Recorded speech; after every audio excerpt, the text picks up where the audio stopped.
जो ट्रस्ट आपकी टीम में जो लेडीज हैं उनका आपके ऊपर है और उनके घर वालों का आपके ऊपर है, कृपया करके आपसे हाथ जोड़ के निवेदन है उस ट्रस्ट को बनाए रखें। किसी भी तरीके की कोई गलत बात ना आपके थ्रू होगी, ना आपके थ्रू उसको बर्दाश्त किया जाएगा। अगर आपके नोटिस में कोई बात है, आपकी टीम में कुछ गलत हो रहा है, कृपया करके अपनी अपलाइन को जाकर बताएं, क्योंकि एक व्यक्ति गलत करेगा, पूरी कम्युनिटी खराब होगी, पूरी कम्युनिटी बदनाम होगी। ये करने नहीं आए हम यहाँ, ये करने के लिए पूरी दुनिया पड़ी है सर। आप सभी मैच्योर हो, समझते हो मेरी बात को। ये तो परिवार है, ये परिवार है, इनकी सुरक्षा हमारे हाथ में है और उसको निभाना है। और मैं हमेशा कहता हूं कि लेडीज पूरे वर्ल्ड में 60% डायरेक्ट सेलिंग में लेडीज का रूल है, यानी कि लेडीज का कब्जा है 60%। जो डिस्ट्रीब्यूटर्स है पूरे वर्ल्ड में वो लेडीज है। अगर लेडीज को आप ये भरोसा दिला दो कि वो सुरक्षित है, आपके साथ सेफ एनवायरमेंट में है, तो लेडीज जितना काम तो हम जेंट्स भी नहीं कर पाएंगे सर। अगर उनको ये भरोसा हो गया, उनके घर वालों को भरोसा हो गया, तभी मैंने कहा कि मैडम ने कहा कि सर के साथ बहुत सेफ महसूस करते हैं। जिस दिन आपकी फीमेल डिस्ट्रीब्यूटर आपकी पीठ के पीछे ये कहेगी कि हम इनके साथ सेफ हैं, उस दिन समझना दुनिया जीत ली आपने, क्योंकि कैरेक्टर सबसे इंपॉर्टेंट है। और दूसरी चीज मैं आपको समझाऊं कि जो सेल के ज्वाइनिंग के पैसे हमें सामने वाला देता है, वो पैसे नहीं होते, वो उसका भरोसा होता है। वो अपना भरोसा हमारे हाथ में रखता है। कृपया करके उसको जाके एज इट इज कंपनी में जमा करवाइए। आपका कोई हक नहीं बनता सर कि उसमें से 1 रुपया भी आप पर्सनल यूज के लिए खर्च करेंगे। आप ये नहीं करेंगे कभी भी कि आज खर्च कर देता हूं, 2 दिन बाद डाल दूंगा, पैसे पूरे कर दूंगा। नहीं, क्योंकि हर चीज आदत होती है। आज 100 रुपए यूज करेंगे, डाल देंगे, कल 5000 यूज करेंगे, डाल देंगे, परसों 1 लाख रुपए निकाल लेंगे, ज्वाइनिंग के अमाउंट से नहीं डाल पाएंगे, सारा ट्रस्ट खत्म हो जाएगा। तो 2 चीजों का सबसे ज्यादा आपने ध्यान देना है। चौथी चीज टेस्टिमनी। जब भी प्लान दिखाने जाए, अपनी अपलाइन को कह के जाए कि सर मैं एक वीडियो कॉल करूंगा, जरूर अटेंड कर लेना। उस अपनी अपलाइन की बात करवाएं गेस्ट के साथ। 5वीं चीज, राउंड द टेबल मीटिंग करें हर मीटिंग के बाद। इसे बोलते हैं मीटिंग आफ्टर मीटिंग। क्यों करनी है? टास्क देना है, टास्क। अभी पीछे एक मीटिंग में मैंने ये पॉइंट बताया, बहुत बड़े लेवल के लीडर थे, मैं आपको रैंक नहीं बताऊंगा उनका, मैंने ये बताया, मैंने कहा कि मीटिंग के बाद मीटिंग आफ्टर मीटिंग इसलिए करनी है बिकॉज टास्क देना है। हम मीटिंग तो सुन लेते हैं, लोग चार्ज तो हो गया, करना क्या है वही नहीं पता, समझ आ गया, लेकिन करना अगले 2 दिन का टास्क है। तो जब मीटिंग खत्म हुई तो मेरे पास आए, कहते सर आज आपने मेरी बहुत बड़ी समस्या हल कर दी। मैंने कहा क्या? कहते सर आज आपने मेरे को ये बता दिया, हमसे यही गलती होती थी, प्रोग्राम में जाते थे, लोगों को लेकर जाते थे, लेकिन टास्क ही नहीं देते थे। आज समझ में आया सर, टास्क देना होता है। आप टास्क दीजिए, आप बताइए कि अगले 2 दिन अब ये करना है, वो बताइए। नहीं पता होता, हमें लगता है कि लोग अब सीधे लोग कर लेंगे, नहीं सर। अगली चीज, 3 तरीके से प्लान दिखाया जाता है, 1 to 1 मीटिंग में और होम मीटिंग में। पहली चीज जो इंपॉर्टेंट है, जब भी आपकी अपलाइन प्लान दिखाए उसको क्लोजली वॉच करना है। क्लोजली देखिए कि आपकी अपलाइन कैसे दिखा रही है, कैसे बोल रही है। एक एक शब्द तो मैटर करेंगे, बोलने का तरीका सबसे ज्यादा मैटर करेगा। सबसे ज्यादा लोग कहते हैं सर हमें प्लान दिखाना आ गया, अरे नहीं आया। प्लान दिखाना उस दिन आएगा जिस दिन आप अपनी अपलाइन जैसे सब कुछ करने लग गए हो। अगर आप चाहते हैं कि आपको बेहतरीन स्पीकर बनना है, एक आइडल को चुने, एक बंदे को चुने जो आपको लगता है कि बेहतरीन स्पीकर है, उसको घोले और पी जाए। आपको लगता है कि हमें बेहतरीन प्लान प्रेजेंटर बनना है, उस व्यक्ति को चुने जो सबसे बेहतरीन प्लान देते हैं, उनको खोल ले, मतलब इतना क्लोजली देखे, इतना देखे, इतना देखे, इतना देखे कि वो किस बात पे ऊंचे हो रहे हैं, किस बात पे नीचे हो रहे हैं, किस बात पे आंखें लाल हो रही है, किस बात पे चेहरे का एक्सप्रेशन बदल रहे हैं, वो सारी की सारी चीजें आपके अंदर आ जाए।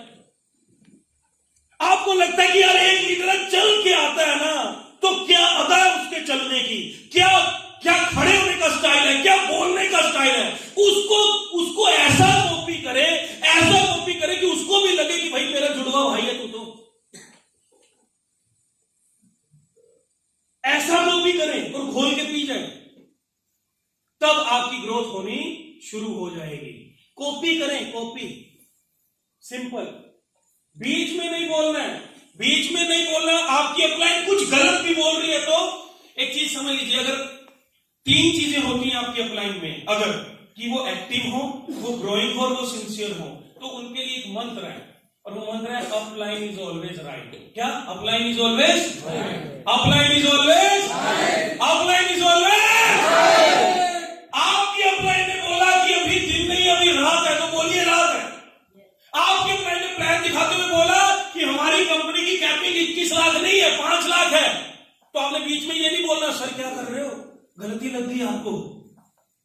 आपको नहीं पता कि आपकी अपलाइन ग्राउंड बना रही थी, ग्राउंड सामने वाला उछल रहा था, उसको ठंडा कर रही थी, पहले जान के कम बता रही थी, बाद में घुमा कर लाना था, आप बीच में बोल पड़े, सारा काम खराब कर दिया। आपकी अपलाइन जो कर रही है आपके भले के लिए कर रही है सर, आज नहीं समझ आएगा, कल आएगा, कल नहीं आएगा, परसों आएगा, एक ना एक दिन समझ आएगा। लेकिन अंडरलाइन क्या करना है? Active, growing, sincere. हमारे आईडी के ऊपर जितने लोग हैं सब हमारी अपलाइन नहीं होते, एलओएस हो सकते हैं। एलओएस का मतलब होता है लाइन ऑफ स्पॉन्सरिंग। आईडी हो सकती है, ऊपर आईडी होने से कोई अपलाइन नहीं बन जाता। अपलाइन का मतलब होता है जिसको हम मानते हैं, जो मानने लायक हो, समझ रहे हैं? जो जिसकी वो बातें हो, जिसके वो काम हो, जिसके वो कर्म हो मानने लायक, उसको मानिए। एंड उस अपलाइन के लिए मैं कहता हूं कि अपलाइन इज ऑलवेज राइट। अब मेन चीज आती है कि आपने प्लान दिखाया, प्लान दिखाने के बाद एक फॉलोअप नाम का एक चीज होती है। इसका मतलब होता है सामने वाले से सवाल पूछना, उसके मन में जो डाउट्स चल रहे हैं वो क्लियर करना और पेमेंट लेना। पहली चीज जो सबसे पहली गलती लोग करते हैं कि प्लान दिखाने के बाद उसको छोड़ देते हैं, बंदे को दोबारा बात ही नहीं करते। 24 से 48 घंटे के अंदर आपने बंदे से बात करनी है, उसके सामने जाकर उससे मिलना है, उसके सामने जाकर उससे मिलना है। एक एक्सरसाइज हम करवाते होते हैं नॉर्मली। अच्छा ये बताइए, यहां भी करवा लेते हैं, ये बताइए कि आप में से ऐसा कौन सा व्यक्ति जिसको टाई बांधना नहीं आता? कभी जिंदगी में टाई नहीं बांधी? भाई साहब कभी नहीं बांधी? कभी नहीं। श्योर? कभी? आओ एक मिनट, आओ, तालियां बजाओ इनके लिए। नहीं, अब कभी ट्राई भी नहीं किया? नहीं। आता नहीं ना? पक्का ना? चलो। अच्छा किसको टाई बांधना आता है जो एक्सपर्ट है टाई बांधने में? भैया टाई बांधना भूल गए हो आप आओ भाई साहब, जल्दी आओ, जल्दी इनके लिए तालियां बजा दो भाई साहब के लिए। आ जाओ, जल्दी जल्दी भाग के आप स्टेज पे चलेंगे। चलो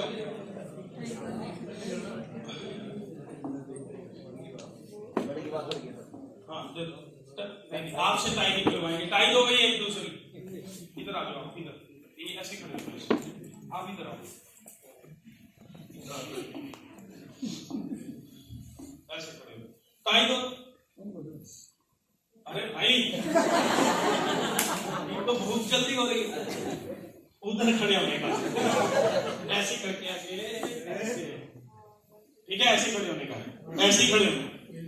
और ये सुनो, ये टाई है, मान लो कि वो आपकी अपलाइन है, वो जैसा जैसा कहेंगे, आप दोनों मान लो फोन पे बात कर रहे हो, वो जैसा जैसा कहेंगे आपने वैसा वैसा, ठीक है? टाई बांधना सिखाते हैं, एकदम जबरदस्त झकास होने का। और भाई साहब उधर मुंह करने का, ये पकड़ो माइक और शुरू हो जाओ और इनको बताओ टाई कैसे बांधी जाती है। 1 2 3 स्टार्ट, जल्दी। अपने गले में डालो, गले में डालो भाई। और एक साइड का कुंदा बड़ा मुझे, जो चौड़े वाला बड़ा होना चाहिए और छोटे वाला कम। चौड़े वाला बड़ा, छोटे वाला कम। आगे हाँ, थोड़ा सा मतलब इतना होना चाहिए, नाभि तक आना चाहिए, छोटे वाला ले लो। हाँ आगे पर इसको घुमाना है आपको, इसको घुमाना है, हाँ किधर घुमाना है?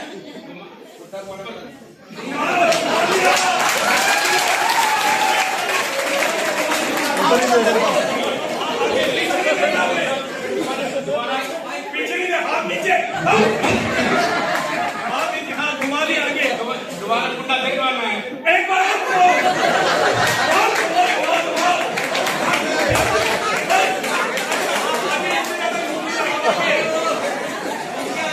घूमने के बाद क्या करना है आपको? राउंड लेना है, राउंड लेकर उल्टा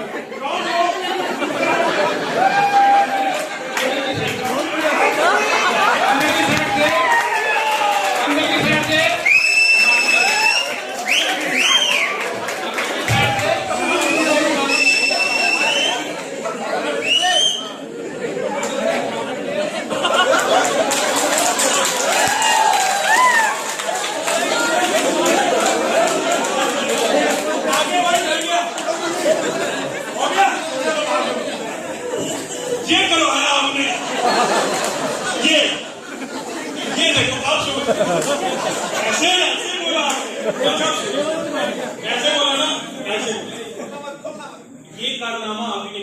अब आज से हम यहाँ फरमान जारी होगा कि रोहतक से फरमान जारी होगा, पूरे इंडिया में टाई ऐसी तोड़नी चाहिए। तो एक बार दोनों भाइयों के लिए तालियां बजा दो जो होगा।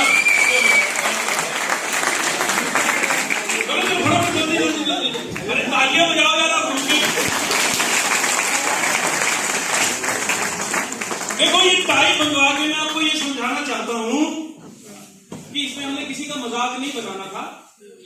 मैं आपको ये समझाना चाह रहा हूं कि 200, 400, 500, 1000 रुपए की टाई आप फोन पे बांधना नहीं सिखा सकते, और आप 100, 200, 500 करोड़ के बिजनेस को फोन पे समझाते हैं। आप फॉलो करते हैं, अपलाइन प्लान दिखा के जाते हो और अपलाइन कहती है भाई उससे बात हुई क्या? आप कहते हो हाँ सर मैंने फोन किया था। तो क्या पूछा? मैंने उससे पूछा कि भाई समझ में आ गया? तो क्या कहा? उसने कहा आ गया। फिर मैंने पूछा भाई कब करेगा? उसने कहा भाई अगले जन्म में। जब भी आप किसी से फोन पे बात करेंगे पूछेंगे, एक चीज समझ लीजिए, ह्यूमन साइकोलॉजी, फोन पे मना करना सबसे आसान होता है। हर रोज आपके पास कभी किसी कंपनी से कभी किसी कंपनी से कॉल्स आते हैं और आप मना करते हो, लेकिन अगर आपके सामने कोई आकर बैठ जाए, आपको इमोशनल करे, आपकी आंखों में आंखें डाल के देखे और आपसे पूछे कि भाई ये देख ये 15 लोगों के नाम, ये वो लोग हैं जिन्होंने मुझे कहा था कि भाई तेरे लिए जान भी दे दूंगा लेकिन आईडी नहीं दी, तेरा भी नाम लिख दूं क्या 15 लोगों में? लिखूं तो वो सामने वाला आपको हाथ जोड़ के कहे मेरे बाप पैसे बताने की इतना जलील मत कर। लेकिन अगर आपने उससे फोन पे पूछा, ये मैंने उस ट्रेनिंग में पहली ट्रेनिंग में सीखा था, क्योंकि मैं फोन पे पूछता था लोगों को। फिर मैं लोगों के सामने गया और मैंने लोगों को जा जाकर सामने बैठ के पूछना शुरू किया, फिर से आनी शुरू हुई। अगली चीज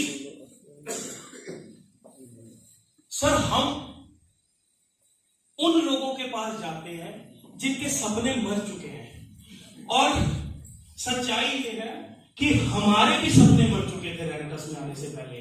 2 वक्त की रोटी फिट थी दिमाग में, 10, 15, 20 हजार 50 हजार रुपए फिट थे दिमाग में, बंगले गाड़ियां ये सब निकल चुका था। कोई आया उसने हमें हिला हिला के कहा कि भाई तू भी अमीर हो सकता है। तो हम उस काम में हैं जहां पर हमें लोगों को हिला हिला के पकड़ पकड़ के कहना पड़ेगा कि भाई तेरे सपने पूरे हो सकते हैं। हमें लोगों के दिल जुगाने पड़ेंगे। और एक चीज, ये जो पॉइंट है ना कि आपने अपनी स्टोरी सुनानी है सामने वाले को, आप रेनेटस में क्यों आए, उसके लिए ये इंपॉर्टेंट नहीं है रेनेटस कैसी कंपनी है, प्रोडक्ट क्या करता है, उसके लिए सबसे इंपॉर्टेंट है आप रेनेटस में क्यों आए।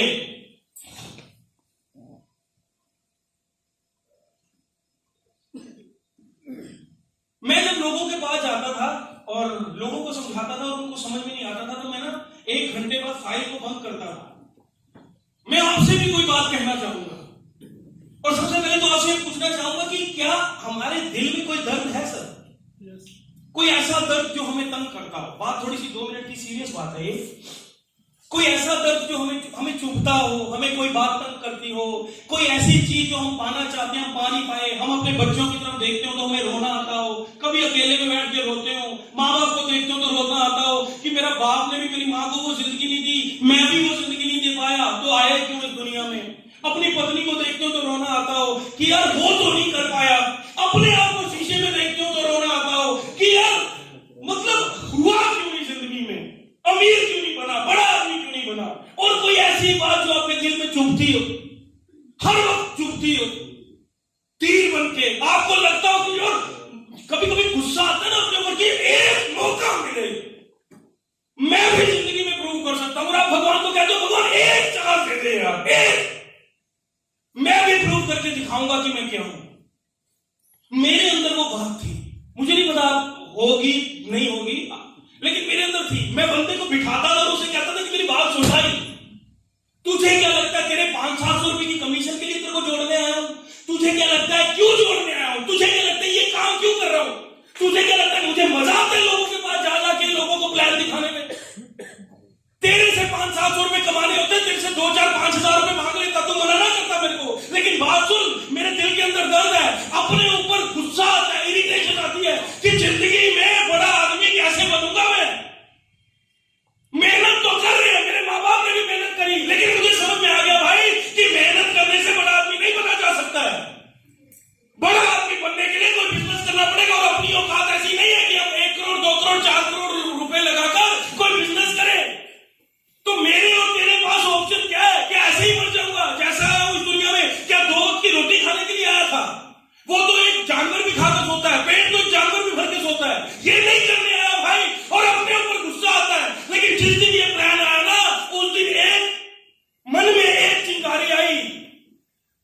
यही वो काम है जहां पर अगर जोर लगा दिया जाए, पूरा एफर्ट डाल दिया जाए, रात दिन एक कर दिया जाए, तो मैं भी अमीर हो सकता हूं। और तेरे को ये कहने आया हूं, कि तेरी सफलता के लिए रात दिन एक कर दूंगा, खून की आखिरी बूंद भी तेरे को कामयाब करने के लिए लगा दूंगा। हाथ मिला ले भाई, दोनों भाई मिलकर दुनिया जीतते हैं, इसलिए आया हूं। लेकिन ये बात, इस बात में असर तब आएगा जब आपके दिल के अंदर कोई दर्द हो। असर तब आएगा जब ये बात बोलते बोलते आपकी आंख से पानी भी आने लग जाए। और मैं हमेशा हर मीटिंग में एक बात बोलता हूं कि अगर आप नेटवर्क में आने के बाद, रेंटर्स में आने के बाद कभी ना कभी किसी ना किसी मीटिंग में कुर्सी पे पीछे बैठ के रोए नहीं हो ना, तो सफलता दूर है। जब यहां पर अचीवर आते हैं तो आपकी आंखें नम हो जानी चाहिए, ये बात सोच के कि एक दिन मैं भी यहां होऊंगा, मेरी मां, मेरी पत्नी, मेरे बच्चे सामने बैठे होंगे, उस दिन क्या माहौल होगा।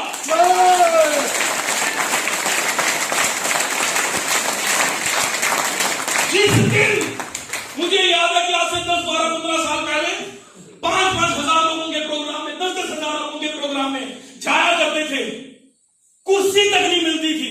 दिल्ली में बहुत बड़े बड़े ऑडिटोरियम में, जानते हैं साहब भाई मैं क्या बात कर रहा हूं, वो स्टेज लगी हुई है, सारा 4 किलोमीटर दूर खड़े हैं, वहां पर लाइन में लगे हुए, अंदर घुसने का मौका नहीं मिल रहा। 2-2 हजार, 4-4 हजार रुपए की टिकट खरीद रहे हैं, खाना भी नहीं मिला, रोटी भी नहीं खाई, और खड़े चुपचाप रो रहे हैं खड़े खड़े। टीम देख लेती थी तो कहते थे नहीं कुछ नहीं हुआ, कुछ नहीं हुआ, कुछ नहीं हुआ।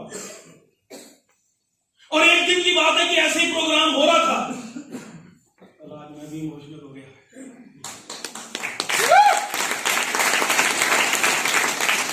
एक दिन प्रोग्राम हो रहा था, लास्ट वाली रो में बैठे थे, बहुत साल पुरानी बात है।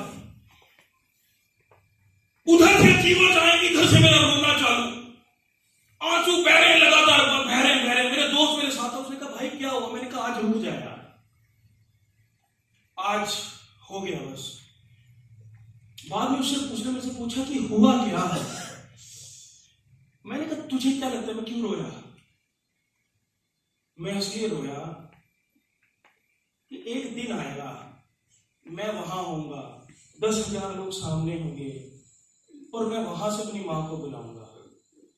वो जो मेरी मां की खुशी होगी ना, उसको आज सोच के रोना आ गया।